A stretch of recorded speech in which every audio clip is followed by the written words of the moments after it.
BB Time with B-Boy Bibo. B-Boy Bibo. Bibi, minsan ka na bang nanghinayang sa isang bagay na akala mo hindi mo na kailangan, kaya binaliwala mo na lang? Isang bagay na akala mo madali lang palitan. Isang bagay na makukuha mo ng madalian. Isang bagay na akala mo mahahanap mo rin ng agaran. Ngunit paano kung ang pinag-uusapan natin ay hindi bagay? Bagkus, taong minsan ay naging parte ng buhay mo. Taong minahal mo, subalit binaliwala mo lang din sa dulo. Para sa'yo, akala mo wala na siyang halaga. Pero nagkamali ka, kasi huli na nung natauhan ka na ang taong pinakawalan mo ay natatangi pala. Tunay ngang tsaka mo lang mararamdaman ang hangin na may malamig na simoy kapag nawala na ang init ng apoy.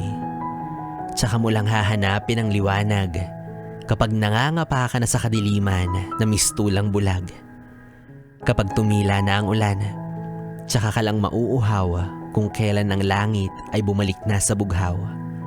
Kapag lumipad ang lobo dahil sa iyong pagbitaw, tsaka mo lang ito hahanapin kapag hindi mo na matanaw. Ang panghihinayang ay isa sa mga pakiramdam na hindi mo na naising maramdaman. Pero bakit laging huli na kapag tayo ay natatauhan? Sayang, sadyang nakapanghihinayang. Sana kumapit ka lang.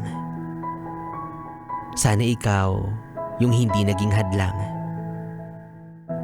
E di sana kayo pa ang magkasama.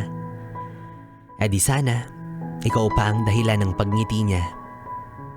E di sana hindi ka binabaghabag ng salitang sana. Wala eh. Sadyang nasa huli ang pagsisisi. Kung alam mo lang sana na huli na pala, sana mas sinulit mo pa bago siya tuluyang lumigaya sa piling ng iba.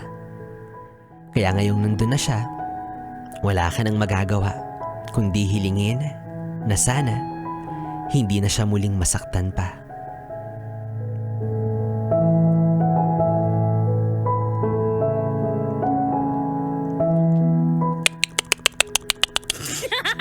Rinig ba yun? Rinig ba yung spell ko na lang, TSK, TSK, TSK.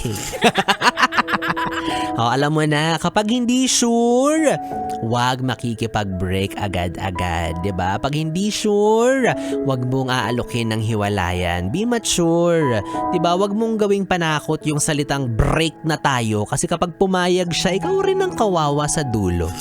Hay nako. Well, anyways mga yes friend, kapiling nyo pa rin po DJ B-Boy Bibo para sa ating tuloy-tuloy na BB Time hanggang mamayang alas 12 dito sa 101.1 Yes FM. Solid. Oras natin 10:38.